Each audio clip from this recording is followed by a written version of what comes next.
The writing world is full of rules and taboos, and sometimes it's just too easy to take them literally. I want to dive in and talk about these topics so we know when we should follow them and when it might be okay to break them.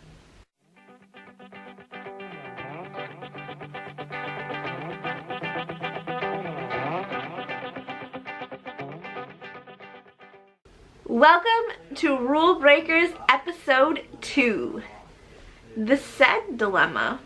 So this rule is a little different and it can make it a little confusing to new writers. It's either never use said or always use said. See where it can be a little confusing? Okay, so where does this come from? Well, do you remember when you were in like 6th grade and your teacher wants you to grow your vocabulary and use anything else but said? Well, I think that's where it stems from. But now that you're trying to write a book, all you're hearing is only use said.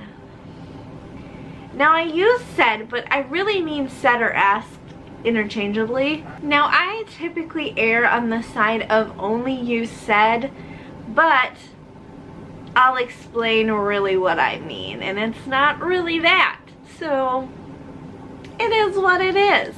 So I typically use said when I use a dialogue tag because when you add John pleaded or Elsa cautioned, it's typically telling, and there's usually a better way to show it.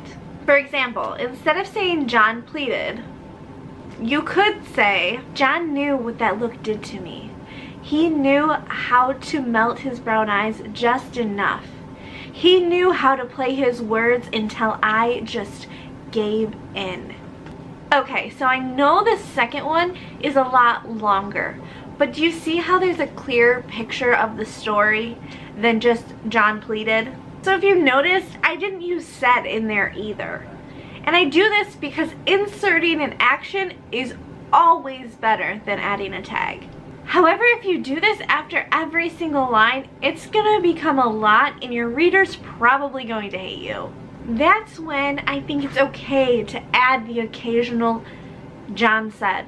And we use said because it's invisible.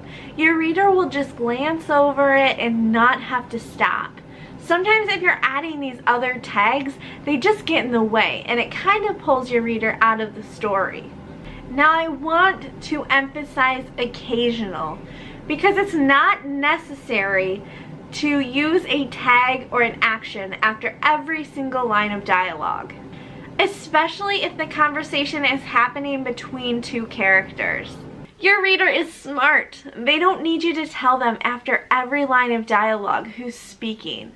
They can follow along in short bursts just fine with nothing.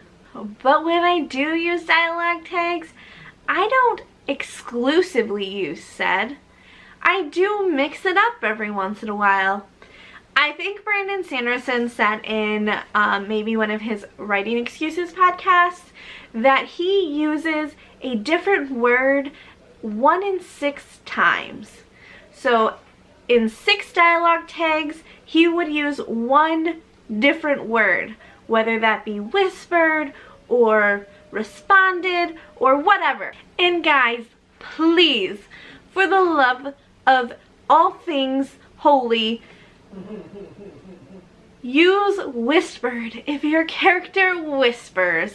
It's completely fine. Okay, so I know I covered a lot of things, so I just want to do a quick recap for you. So always remember, said is not dead, but use an action whenever possible. You can absolutely use other words than said, but really analyze it and see if there's a different way that you can show it better. And last but not least, keep your dialogue tags to a minimum. Not every line needs one.